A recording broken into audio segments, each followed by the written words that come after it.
This is the story of an empire built entirely on borrowed light, and what happens when the source of that light is finally turned off. What looked like the most triumphant, star-studded royal wedding in modern history was actually a devastating metaphor for a transactional illusion.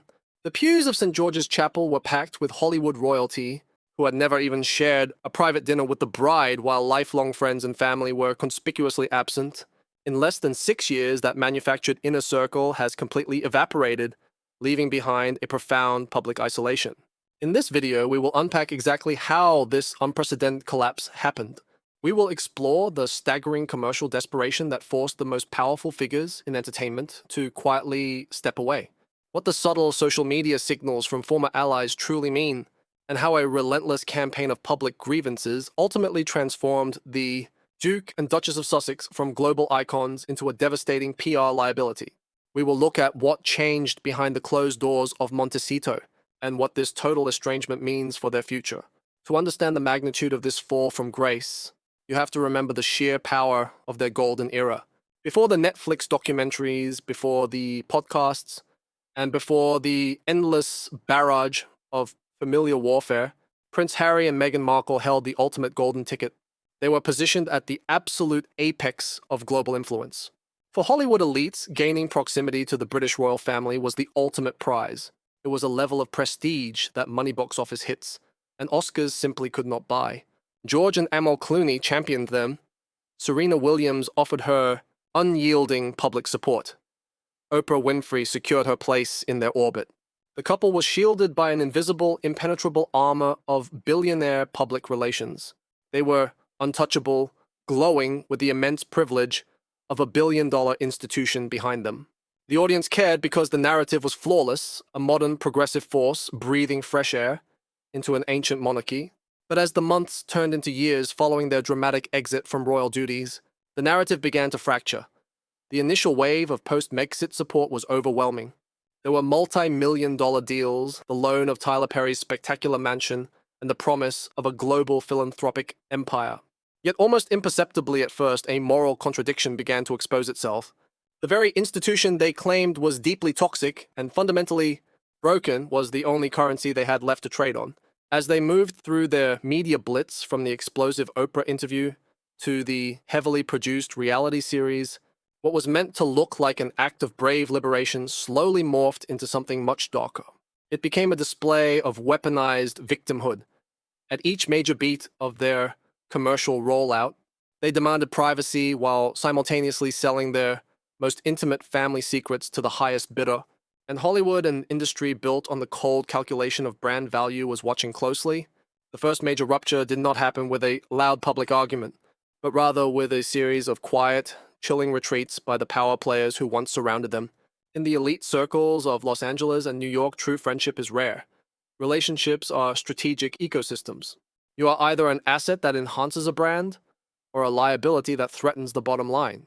And very quickly, the Sussex brand became toxic. Studio executives and top-tier publicists began to recognize a dangerous pattern.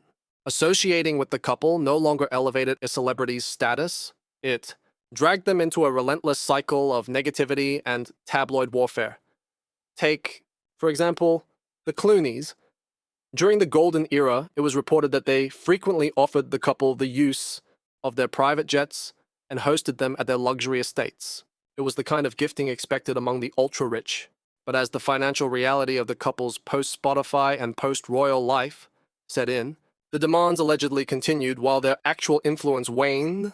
Insiders began whispering that the couple possessed a staggering entitlement, expecting the endless flow of private planes and luxury accommodations without bringing any reciprocal value to the table. The phrase commercial desperation began to circulate. The burgeoning friendship with the Clooneys abruptly ended. They were entirely absent from the Clooneys' high-profile Albie Awards, a glaring omission for a couple who aggressively markets themselves as global humanitarians. The message was clear, though never spoken aloud. The association had lost its value. Then came the subtle shifts that carried devastating deeper meaning. Consider Serena Williams. She was not just a guest at the wedding. She was a vocal protector in the early days. But in the ruthless world of high society PR, you pay attention to what is not being said. When recently asked about her relationship with Meghan, Serena offered a chillingly brief response. stating simply that she was fine with the couple. In the language of celebrity media, being described as fine is the equivalent of a closed door. Adding to the sting, Serena was recently seen socializing intimately with individuals known to be rivals or former associates who had been discarded by Meghan. This is not a coincidence. These are highly calculated public signals demonstrating where true loyalties lie. Even Oprah Winfrey, the architect of their most defining public moment, has carefully calibrated her distance. The psychological truth behind this particular relationship is perhaps the most cynical of all. Industry insiders note that Oprah keeps the couple at a very specific arm's length. She maintains just enough contact to ensure that if a massive, earth-shattering event occurs, a divorce, a tragedy, or a sudden royal collapse, she is first in line for the exclusive interview. It is a transactional purgatory. The warmth is gone, replaced by a cold, opportunistic waiting game. They are no longer viewed as peers, they are viewed as content. This ethical collapse is visible not just in the absence of A-list friends, but in the stark reality of their current public engagements. Look at the recent developments surrounding the upcoming Invictus Games scheduled for Birmingham. The Invictus Games was once the crown jewel of Prince Harry's legacy, a universally respected initiative that showcased his genuine connection with military veterans. But now, even this sacred ground is fracturing under the weight of their commercial demands. Behind the scenes, the contrast between their billionaire posturing and the financial reality of the charities they engage with is jarring. Reports have surfaced of the couple demanding exorbitant resources, staggering budgets for designer wardrobes, luxury hotels, and high-end travel logistics from a host city that is facing severe financial constraints. The moral outrage here is quiet but profound. The focus has shifted violently from the wounded veterans to the aesthetic demands of the Duchess. This fundamental disconnect led to the sudden resignation of a highly distinguished vice chairman from the Invictus board, a devastating blow that signals deep internal chaos. The public sees the carefully curated photographs, but the reality captures a much emptier existence. During a recent trip to Geneva, what was meant to be a triumphant global appearance was marked by empty spaces, the untouched glasses at VIP tables, the sparsely populated rooms, and the unbothered bystanders tell a story that no PR agency can spin. The grand illusion is failing because the audience has stopped suspending their disbelief. Yet perhaps the most glaring contradiction is their relentless campaign for taxpayer-funded security, a demand that highlights their profound disconnect from reality. While the actual royal family faces genuine, terrifying security breaches at Laojai, Windsor, with armed intruders scaling walls and demanding the lives of the monarchy, the Sussexes claim they cannot safely step foot in the United Kingdom without identical protection. They demand the shield of a working royal while simultaneously dismantling the institution from a television studio in California. This brings us to a singular defining moment of psychological exposure. It was during the period of national mourning for the late Queen. The cameras caught a brief, unscripted interaction. Surrounded by the family they had spent years publicly tearing apart, the couple was entirely isolated. There was a moment where the Princess of Wales simply looked at Meghan. No words were exchanged. It was not a glare of anger, but a look of absolute, icy measure. In that split second, the facade completely shattered. The Duchess, normally so fiercely in control of her image, was seen nervously fiddling with her hands, visibly unmoored. It was the moment the real power recognized the manufactured illusion. And as the doors of Hollywood continued to slam shut, and the powerful friends who once filled the church pews stopped returning their calls, a dark realization is beginning to settle over Montecito. The ultimate betrayal was not committed against them by the palace, but by the very industry they sacrificed everything to join. The only people left defending them are the ones currently on the payroll. But what happens when the money runs out and the royal secrets are completely exhausted? When a billion-dollar public relations shield collapses, what remains is not just a commercial crisis, but a profoundly human one.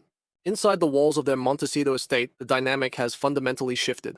For years, the narrative was framed as a grand, sweeping romance against the world. They were two survivors standing shoulder to shoulder against a deeply toxic and archaic institution. But as the external validation evaporates, the internal pressure invariably mounts. When the A-list stops returning calls, when the lucrative streaming deals dry up, and when the global audience begins to view your truth as an exhausting, repetitive script, the walls of even the most luxurious mansion begin to close in. We are currently witnessing a deliberate and undeniable decoupling of their brand. For the first time since their dramatic exit, Prince Harry and Meghan Markle are walking distinctly separate professional paths. What looked like a unified front has fractured into isolated attempts at relevance. Prince Harry has recently undertaken a series of high-profile solo appearances, flying across the globe in an attempt to reconnect with his philanthropic roots. He is stepping out alone, trying to reclaim the charismatic, widely beloved military prince persona he abandoned. Yet the visual of these solo trips is quietly devastating. We see a man arriving in London, staying in a hotel utterly ignored by his father and his brother. We see a solitary figure walking through events, carrying the ghosts of the royal entourage that used to flank him.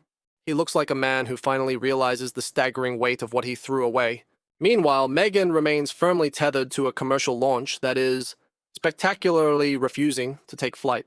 Her much-anticipated lifestyle brand, American Riviera Orchard, has become a masterclass in PR miscalculation. The strategy was entirely reliant on the very Hollywood elites who have silently backed away, sending jars of artisanal jam to celebrities expecting them to utilize their massive platforms to market her products for free, exposed a staggering misread of the room. Many of those jars were never posted. Many of those influential friends remained completely silent. In the high-stakes world of celebrity branding, ignoring a product launch is the loudest possible rejection. It signaled that her cultural cachet was no longer strong enough to command free labor from the upper echelons of Hollywood. This commercial desperation is mirrored by an undeniable internal chaos that is no longer possible to hide. The sudden high-profile departure of yet another chief of staff, marking an unprecedented turnover of 18 senior aides since they married, paints a damning picture of their private reality. In the corporate world, you can hide behind flawlessly worded press releases about moving in different directions, but you cannot hide a revolving door of top-tier talent fleeing your enterprise. This level of turnover speaks to an environment characterized by impossible demands, a profound lack of strategic vision, and an absolute inability to accept critical feedback. People do not walk away from proximity to true power. They sprint away from a sinking ship. Across the Atlantic, the palace's response to this ongoing spiral has been a breathtaking execution of weaponized silence. King Charles and Prince William have never engaged in a public war of words. They have never sat on a talk show couch to debate the allegations. They simply moved on. And that is the ultimate, most lethal humiliation. The royal family realized long ago that engaging with the Sussexes only provided them with the oxygen they desperately needed to survive in the American media landscape. By cutting off the supply of drama, the palace systematically starved the Sussex brand of its primary fuel. Prince William in particular has erected an impenetrable permanent wall. The estrangement is no longer a temporary family rift that can be healed by time or mediation. It is now a structural feature of the modern monarchy. The Prince of Wales recognized that protecting the crown and his wife required completely severing the emotional artery. This is why the story resonates far beyond the confines of royal gossip. It holds a mirror up to a shifting cultural landscape. The Duke and Duchess tested the absolute limits of an era where victimhood was frequently monetized, and where expressing trauma was often confused with possessing moral virtue. They bet their entire empire on the belief that the public would unconditionally and endlessly subsidize their resentment. They believed that pointing the finger at an ancient institution would grant them permanent immunity from criticism. They were wrong. The public possesses a finite reservoir of empathy for millionaires who complain about their privilege from the sprawling grounds of a Californian estate. The audience did not turn on them because of a massive scandal. The audience turned on them because they became profoundly exhausting. As they navigate this new icy reality, the psychological toll must be staggering. They are stranded on an island of their own making.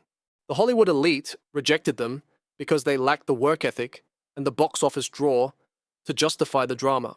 The British public rejected them because of the perceived betrayal of duty and family, and the royal institution simply locked the gates and looked the other way.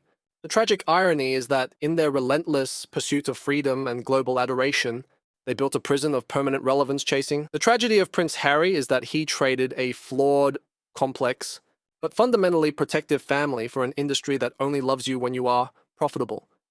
He traded the historical weight, the ancient dignity, and the unconditional loyalty of the British monarchy for the transactional, fleeting warmth of celebrity public relations. And now, as the cameras turn away and the A-list doors lock securely from the inside, he is discovering the coldest truth of all. The entertainment world does not care about your truth, your trauma, or your titles. It only cares about your traction. The golden era is definitively over. The exile is permanent. If you found this forensic breakdown of the PR collapse insightful, leave your thoughts in the comments below. Do not forget to subscribe to the channel for more deep dives into the psychology of modern power, media manipulation, and the silent signals that dictate the rise and fall of empires.